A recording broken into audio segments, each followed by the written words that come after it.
Today I'm working on a Mercury Mountaineer. This one's kind of funny. It's been shifting funny. It needs a transmission service. It's just plain due. This is a 2007.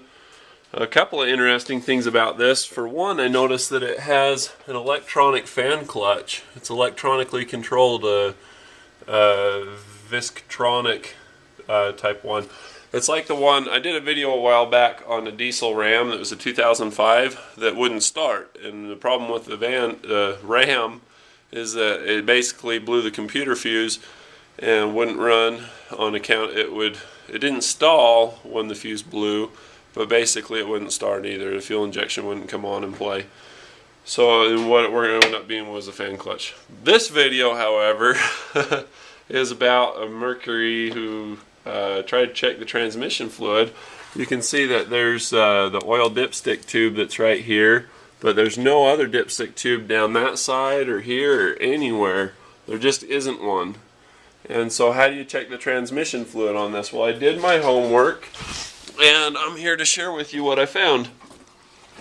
The transmission on this one, this is the 5-speed.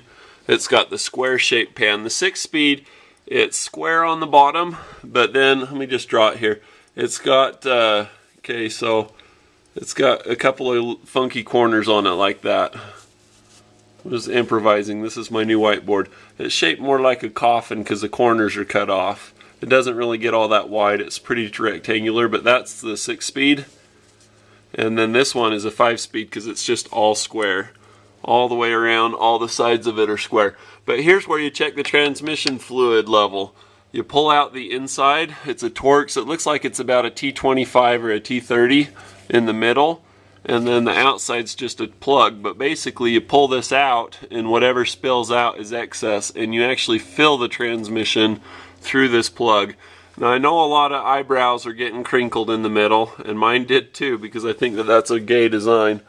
And this one's actually leaking from the front pump or the front input, or what do you say, where the torque converter goes into the front pump, that seal, that front main seal on the transmission. That's a bummer. This transmission's going to have to come out in order to fix that. And with catalytic converters on both sides and a cross pipe with no disconnect here, it'd be nice if you could take it apart there, but it doesn't look like you can. So, and with the cross member here, probably what I'll do is pull the cross member and pull it forward and out and pull the transfer case separately.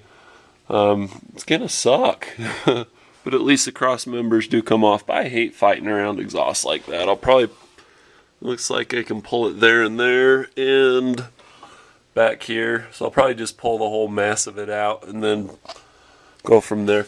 But yeah, that's how you check the transmission fluid. It's through this plug. You pull out the center part, you put a wrench on this and then pull out the middle so the whole thing doesn't come, and then you put transmission fluid into it until it backflows. So it's a kind of a wasteful fill process in my opinion, but that's the way you do it on these, and I'm sure it's really easy on an assembly line to just stick a tube to that and just backfill, save the rest.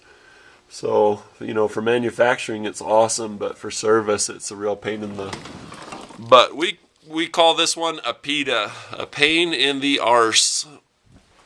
So, anyway, that's interesting to know. I don't want to make a video that's too ridiculously long that's full of my opinion, but, you know, there's your information. Does this help? Should I just do a 45-second video on this, or should I make it this long? Let me know in the comments below. If you want to see more videos like this, subscribe. So I've got the transmission pan off of the car. This is what it looks like. You just got a inserted, threaded, I don't know, you just call it they call it literally an insert. But here's the plug that goes up from the bottom that you see, and with the center removed. So it's just a short tube. So, and this is what the level would be with at operating temperature, and also running, idling in park after it's been through all the gears. You'd want to, you know, inject fluid through that, you know, to finish topping it off. And the size for this, it is a T30, and it's just a little short plug. I suppose I should also show how you get the fluid up in there. This is gear oil, but basically you do the same thing. You take a jug that is the appropriate type of fluid that you're going to use, or clean a jug out and use it for it. But I put a little brake bleeder thing and drill a hole in the back of it into the top of the handle of the plug. And what happens is you got to force the fluid up through this little hole. So I want to find a copper or aluminum pipe that fits up in there so that I can fit it above it. And I'll have it go to a tube that, you know, goes from a large size down to a smaller one. And basically what you do is you take your air nozzle, drill the hole so that your air nozzle fits here, and you inject air into there. And then this tube goes down to the bottom. You grab it around with a rag or whatever, support it how you like. And you basically create an air pressure in the top of it, and the air is going to escape here a little bit, but that pressure is going to push down on the fluid. And when it pushes down on the fluid, it'll escape up through the tube into the transmission. It sounds kind of funky, but that's what happens. You just basically push the fluid down, and as you push it down, it escapes out the top. So that's how you put the fluid back up into the pan. So you'll want to fill it up to where you're pretty well full, and then run the vehicle, get it up to operating temperature, and then top it off. It's way harder than using a funnel. Like most cars, you have a dipstick tube funnel, like a big funnel like this, and you stick it in the dipstick and you put it in. With this one, no such luxury. So anyway, that's how you fill it. So here's my jug that I've done. It's the same setup as the other one. I just used a brake bleeder thing. I drilled it in. I drilled a hole that fits my air nozzle. I'm going to make you sit here for just a minute. Close your eyes, close your eyes. Alright, open them. So here's my air nozzle. You just put this in there. You pump it up using your air compressor. And it pushes down on the fluid. Fluid pushes up through here. The hole that I have in the cap here is a 5/8 hole. This stuff is 5/8 diameter vinyl or nylon, some kind of whatever tubing you get at Lowe's. And then you've got 3/8 fuel line. It's just a Goodyear fuel line hose from AutoZone, and that fits inside of that. And then inside of that fits a 5/16 nylon hose. And I went with the nylon because when I got, see, here's my plug. This is the plug out of the transmission.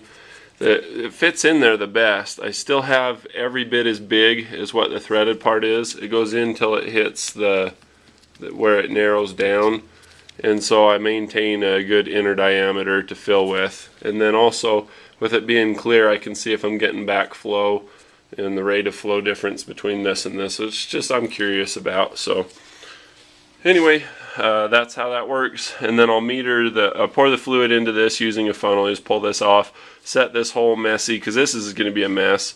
So I set the whole hose into my drain pan so that it stays somewhat clean. And then I use one of these flow tool funnels that I really like.